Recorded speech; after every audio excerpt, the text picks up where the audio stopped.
Hello to all of you. और आज के इस वीडियो में हम लोग डिस्कस करने वाले हैं, अगर हमारे पास कोई एक इलेक्ट्रिक डाइपोल दे दिया जाता है और डाइपोल देने के बाद हमसे पूछा जाता है कि उस डाइपोल की वजह से किसी पॉइंट पर आपको इलेक्ट्रिक पोटेंशियल की वैल्यू कैलकुलेट करनी हो या कितनी होगी, तो आप कैसे बताएंगे। It means that in today video we are going to discuss that how to calculate the value of electric potential due to an electric dipole at a particular point P. कोई भी पॉइंट का नाम हो सकता है, कोई ज़रूरी नहीं है कि पी ही हो। तो आइए इसे कैलकुलेट कर लेते हैं। तो हमें जो है कि क्या कैलकुलेट करना है, किसी डाइपोल की वजह से इलेक्ट्रिक पोटेंशियल की वैल्यू किसी पर्टिकुलर फिक्स्ड पॉइंट पर। तो हेडिंग इसका क्या होगा, इलेक्ट्रिक पोटेंशियल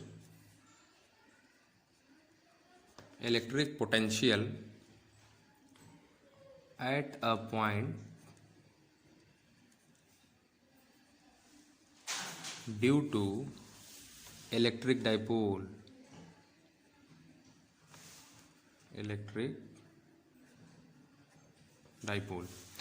तो किसके वजह से हमें इलेक्ट्रिक फील्ड की वैल्यू कैलकुलेट करनी है, हमें कैलकुलेट करनी है इलेक्ट्रिक डाइपोल की वजह से पोटेंशियल की वैल्यू। तो भाई जाहिर सी बात है कि हमारे पास एक इलेक्ट्रिक डाइपोल होना चाहिए।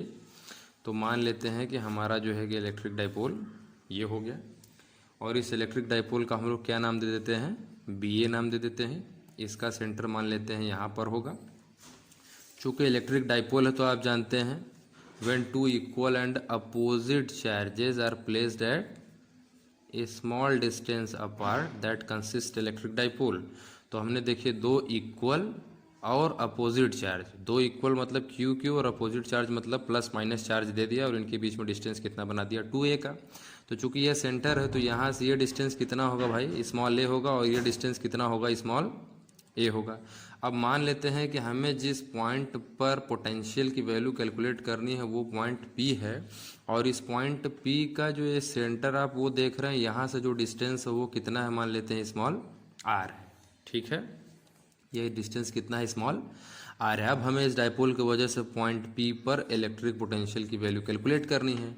तो अब इसे कैलकुलेट करने के लिए हम लोग करेंगे क्या, हम लोग करेंगे ये कि हम लोग एक इमेजिनरी डिस्टेंस मान लेते हैं, एक इमेजिनरी डिस्टेंस मान लेते हैं, कंसीडर कर लेते हैं, जबकि ऐसा दिया नहीं है, हमें सिर्फ आर दिया है। ठीक है, मान लेते हैं कि पॉइंट पी का जो ए से डिस्टेंस है उसे कितना मान लेते हैं, r1 मान लेते हैं, और पॉइंट पी का जो बी से डिस्टेंस है उसे हम लोग क्या मान लेते हैं,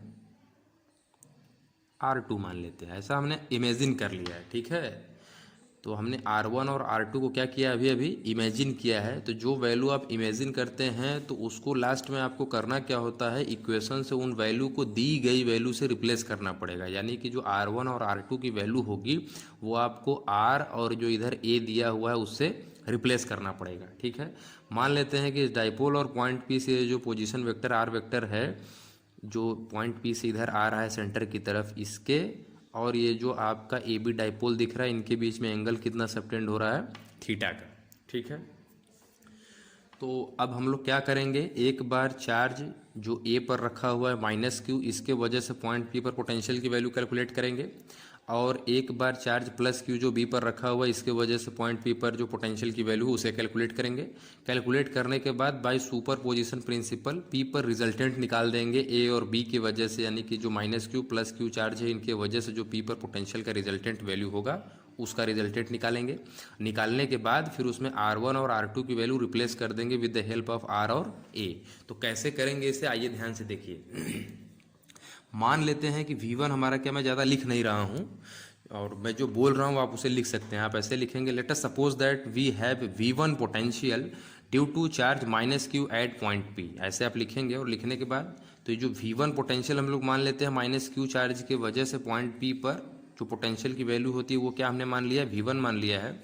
और किस चार्ज की वजह से भाई, माइनस क्यू की वजह से, तो इसमें क्या लिखते हैं, minus Q upon 4 pi epsilon not, और डिस्टेंस कितना है, R1। ठीक, इसे इक्वेशन नंबर 1 मान लेंगे।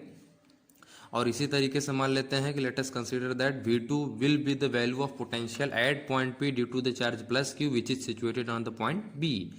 तो इसकी वैल्यू क्या हो जाएगी, V2 is equal to charge कितना है भाई, Q प्लस में है तो प्लस में हमने लिख दिया upon 4 pi epsilon not into distance होता है, और डिस्टेंस कितना है, R2 है। ठीक, तो resultant value of potential at point P क्या होगा? तो resultant value of potential at point P मान लेते हैं रिजल्टेंट वी होता है और इसकी वैल्यू किसके बराबर होगी? V one plus V two के बराबर होगी। तो वी बराबर वी वन की वैल्यू क्या है इक्वेशन नंबर 1 से इसमें पुट कर देंगे और वी टू की वैल्यू क्या है इक्वेशन नंबर ये 2 से इसमें पुट कर देंगे। ठीक है, तो वी वन की value minus Q upon 4 pi epsilon naught R one plus V two की वैल्यू क्या है Q upon 4 pi epsilon naught R two.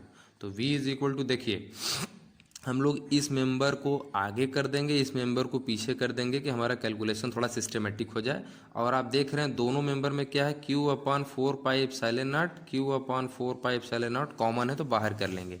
तो q upon 4 pi epsilon not common कर लेंगे। अब यहाँ बचेगा क्या, चूंकि इसे आप पहले लिख देंगे तो 1 अपॉन R2 हो जाएगा और यहाँ माइनस है तो यहाँ माइनस हमने लिख दिया और ये हो जाएगा 1 अपॉन यहाँ R1 बच रहा है तो R1 हो जाएगा।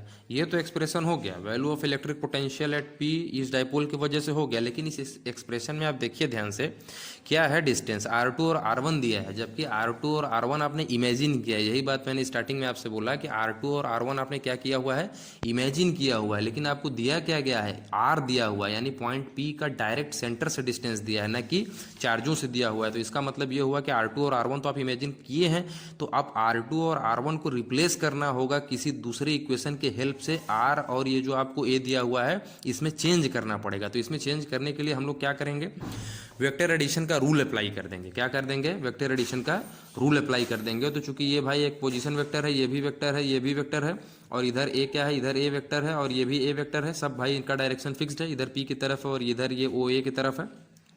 तो ये R1 क्या रिप्रेजेंट कर रहा है, रिजल्टेंट रिप्रेजेंट कर रहा है किसका, वेक्टर OA का और वेक्टर OP का। उसी तरीके से R2 किसका रिजल्टेंट रिप्रेजेंट कर रहा है, वेक्टर OB का और वेक्टर OP का। तो हम लोग क्या करेंगे, एक बार R1 का रिजल्टेंट निकाल लेंगे और एक बार R2 का रिजल्टेंट निकाल के वहाँ से R की वैल्यू को कैलकुलेट करने की कोशिश करेंगे। तो देखिए कैसे करेंगे, R1 और R2 की वैल्यू कैसे कैलकुलेट करेंगे। तो देखिए सबसे पहले हम लोग इस ट्रायंगल में अप्लाई करेंगे AOP में। ठीक है, तो आप जानते हैं, आपको बताया गया है ट्रायंगल ऑफ वेक्टर एडिशन में अगर आपके पास कोई दो वेक्टर होते हैं, A वेक्टर और B वेक्टर, ठीक है, मान लेते हैं ये A वेक्टर और ये दूसरा वाला B वेक्टर, और इनके बीच में जो थीटा एंगल बन रहा है वो थीटा हो, तब इनका जो रिजल्टेंट होता है वो क्या होता है, √A² plus B² plus 2AB cos theta के बराबर होता है। तो इसी फॉर्मूले का हम लोग यूज करने वाले हैं। तो ये यहाँ से क्या हो जाएगा भाई,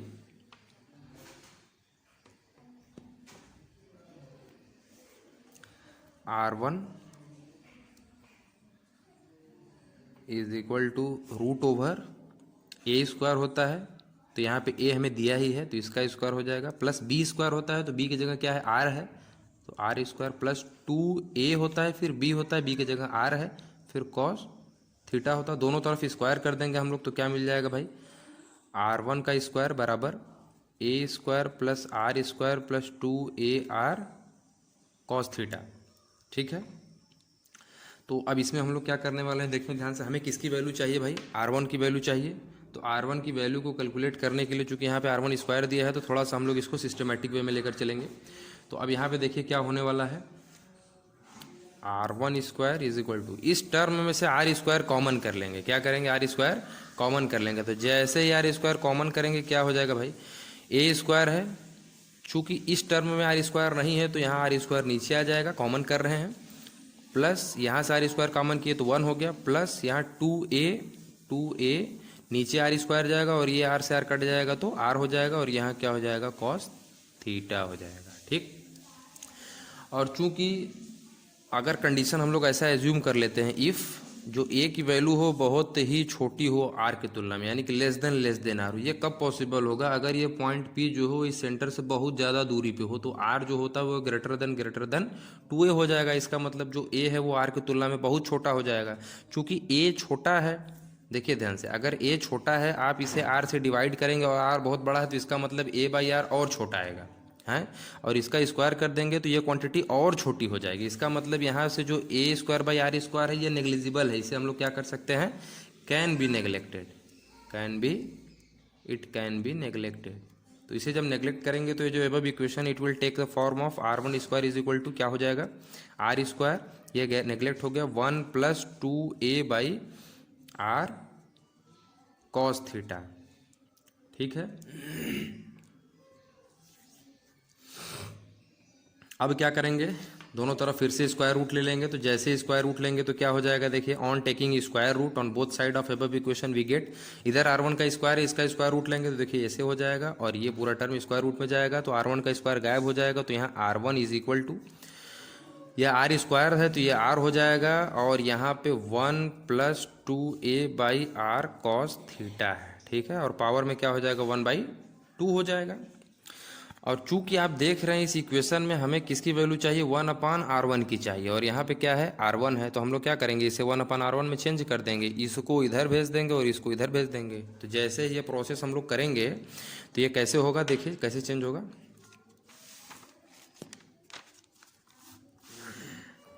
तो एक्सप्रेशन हमारे पास क्या था,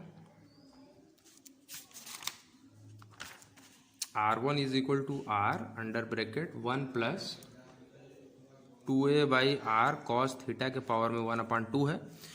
तो इसको इधर और इसको इधर भेजेंगे तो ये देखिए चेंज हो जाएगा, कैसे 1/r1 हो जाएगा, ये इधर आ गया और ये पूरा टर्म नीचे आएगा, तो ये क्या हो जाएगा 1/r 1+2a/r cos थीटा, नीचे लिखते तो 1/2 लिखते, चूंकि ऊपर लिख रहे हैं तो ये -1/2 हो जाएगा, ठीक है। तो यहाँ से आप देख सकते हैं कि हमने 1/r1 is equal to 1/r, ये 1+2a/r cos थीटा पावर -1/2 हो गया। और आप लोगों ने बाइनोमियल थ्योरम में पढ़ा होगा कि यदि 1+x के पावर में n हो और उस केस में x की वैल्यू बहुत ही छोटी हो जाए तो इसको हम लोग डायरेक्ट लिखते हैं 1+nx, यानी कि जो पावर होता है यह कि इस कोफिशिएंट से मल्टीप्लाई हो जाता है। तो वही चीज़ यहाँ पे हम लोग अप्लाई करने वाले हैं, चूँकि a/r क्या है, बहुत स्मॉल क्वांटिटी है, तो इस हिसाब से 2a/r cos थीटा बहुत सी स्मॉल क्वांटिटी है, तो ये जो -1/2 आप देख रहे हैं ये आके यहाँ पे इससे मल्टीप्लाई हो जाएगा। तो क्या हो जाएगा, therefore by using binomial theorem we have 1/r1 is equal to 1/r, फिर यहाँ पे 1 प्लस यहाँ फिर क्या -1/2 है तो यहाँ -1/2 आ गया इधर नीचे, और यहाँ क्या है 2a/r cos theta, 1/r1 is equal to 1/r √1, इस प्लस माइनस का मल्टीप्लाई होगा तो -1, देखिए 2 से 2 कट जाएगा तो a/r cos थीटा, ये हो गया भाई 1/r1 का एक्सप्रेशन, ठीक है। अब हम लोगों को क्या कैलकुलेट करना है, 1/r2 के लिए कैलकुलेट करना है। तो इस फिगर को ध्यान से देखिए। अब यहाँ से अगर आपसे R2 के लिए एक्सप्रेशन पूछा जाएगा तो आप क्या कहेंगे, भाई R2 की वैल्यू क्या हो जाएगी, इधर देखिए। अब ये जो थीटा है इसके लिए क्या हो जाएगा 180 माइनस थीटा हो जाएगा, 180 माइनस थीटा हो जाएगा। तो सब कुछ सेम रहेगा, बस जहाँ थीटा होगा वहाँ पे क्या हो जाएगा 180 माइनस थीटा होगा, क्योंकि ये भी भाई A है और यहाँ पे चार्ज भी सेम है, सारा डिस्टेंस वगैरह बस अपनी R2 माना है, और ये वाला भी वेक्टर क्या है R वेक्टर है। तो R और ये तो सेम है, बस थीटा की वैल्यू क्या हो जा रही है, चेंज हो जा रही है, ठीक, अपोजिट हो जा रही है। तो अब देखिए R2 की वैल्यू तब क्या लिखेंगे हम लोग, R2 square is equal to, formula होता है a square plus b square, तो b की वैल्यू r स्क्वायर है, फिर उसके बाद plus 2ab cos 180 minus theta हो जाएगा, ठीक है, क्या हो जाएगा cos 180 माइनस थीटा। तो R2 का square is equal to a square plus r square plus 2ar cos 180 minus theta की वैल्यू क्या होती है भाई, माइनस cos थीटा होती है, और इस माइनस का मल्टीप्लाई इसमें होगा तो ये क्या हो जाएगा R2 का square is equal to a square plus r square minus 2ar cos theta हो जाएगा, ठीक है। और यहाँ से जब हम लोग इसके लिए एकदम सेम वही प्रोसेस पूरा करेंगे तो इसके पहले वाले इक्वेशन में आप देख सकते हैं यहाँ पर क्या था, प्लस 2ar cos थीटा था, और यहाँ पे क्या -2ar cos थीटा है, तो हमें यही एक्सप्रेशन मिलेगा, बस यहाँ पे जहाँ माइनस यहाँ क्या आ जाएगा, प्लस आ जाएगा। Therefore similarly on doing like so we get 1/r2 is equal to 1/r 1 plus a/r cos theta, ठीक है। अब ये किसकी वैल्यू हो गई भाई, 1/r2 की हो गई। अब हमारे पास 1/r1 की वैल्यू हो गई और 1/r2 की वैल्यू हो गई। इन दोनों वैल्यू को इस इक्वेशन नंबर 3 में पुट कर देंगे। तो जैसे इक्वेशन नंबर 3 में पुट करेंगे क्या होगा, v is equal to Q upon 4πε0 है, तो देखिए v is equal to Q upon 4πε0 होगा। यहाँ क्या है 1/r2 है, तो 1/r2 की वैल्यू क्या है भाई, 1/r 1 plus q/r cos theta. फिर यहाँ पे क्या है, यहाँ माइनस है तो यहाँ पे माइनस लगा दिया गया। फिर 1/r1 की वैल्यू यहाँ से आप देख सकते हैं क्या है, यहाँ पे देखिए इसकी वैल्यू है 1/r ब्रैकेट में 1 minus Q by R cos theta, bracket बंद कर दिया हमने। अब देखिए v is equal to Q upon 4 pi epsilon naught है, इसमें भी 1 बाई आर, इसमें भी 1 बाई आर कॉमन है, तो इसको बाहर कर लेंगे तो 1 बाई आर कॉमन होगा, तो यहाँ पे आ गया हमारा 1 बाई आर। यहाँ 1 plus Q by R cos theta है, और इस माइनस का मल्टीप्लाई अंदर करेंगे तो इस माइनस का मल्टीप्लाई 1 में होगा तो क्या हो जाएगा -1, और इस माइनस का मल्टीप्लाई इस माइनस में होगा तो plus Q by R cos theta. ये -1 +1 कट जाएगा, तो यहाँ से हमें v बराबर क्या मिलने वाला है, देखिए q upon 4 pi epsilon not, ये r है तो इसको हमने यहाँ लिख दिया। अब ध्यान से देखिए q by R cos theta, q by R cos theta same है तो दोनों जुड़ जाएगा, तो क्या हो जाएगा 2q cos theta by r। और आप जानते हैं कि डाइपोल मोमेंट जो इलेक्ट्रिक डाइपोल का होता है किसके बराबर होता है, product of magnitude of either charge and distance between them, यही होता है।